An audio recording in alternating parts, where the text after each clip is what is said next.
இப்போ நான் சொல்கிற விஷயத்தை நீங்கள் எத்தனை பேர் பண்ணுவீங்கன்னு எனக்கு தெரியாது. ஆனால் இனிமேல் பண்ணுங்க. காலையில் எந்திரிச்ச உடனே நம்ம நம்மளுடைய ரெண்டு கையும் தொடச்சி நம்ம இந்த கை ரேகையை பார்த்து தான் நம்ம எந்திரிப்போம். நிறைய பேர் அப்படி தான் எந்திரிப்போம்.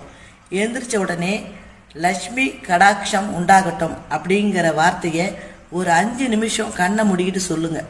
லக்ஷ்மி கடாட்சம் உண்டாகட்டும் அப்படின்னு காலையில் சொல்லுங்கள். அதுக்கப்புறம் நீங்கள் ரொட்டீனாக என்னென்ன வேலை பார்க்குறீங்களோ அதெல்லாம் பாருங்கள். நைட்டு படுப்பீங்க. 10 மணிக்கு படுத்தாலும் 1 மணிக்கு படுத்தாலும் காலையிலிருந்து நல்ல விஷயம் நல்லது எல்லாமே நமக்கு நடந்திருக்கும். இந்த விஷயத்தை நீங்கள் சொல்லிவிட்டு லக்ஷ்மி கடாட்சம் உண்டாகட்டும்ன்ற வார்த்தைகளை சொல்லிவிட்டு நீங்கள் வேலையை தொடுங்கன்னா அன்னைய பொழுது உங்களுக்கு நல்ல வைப்ரேஷனாக நல்ல விஷயங்கள்லாம் நடக்கும். நீங்கள் நைட்டு படுக்கும்போது அப்பா காலையிலேருந்து இது வரையும் நல்ல விஷயங்கள் எல்லாமே எனக்கு நடந்துருச்சு, கஷ்டம் இல்லாமல் இன்னைக்கு பொழுது போயிடுச்சு, இன்னைக்கு எந்த ஒரு விபரீதமும் நடக்கலை, என் லைஃப்பில் நான் நல்லா இருக்கேன், பிரபஞ்சத்துக்கு நான் நன்றி சொல்கிறேன் அப்படிங்கிற ஒரு வார்த்தையை ஒரு 5 நிமிஷம் பிரபஞ்சத்துக்கு நன்றியை சொல்லிட்டு நீங்கள் படுத்து பாருங்கள். உங்கள் லைஃப்பில் நிறைய மாற்றங்கள் கிடைக்கும், நல்ல வைப்ரேஷன் இருக்கும், நீங்கள் நிம்மதியாக இருக்கலாம்.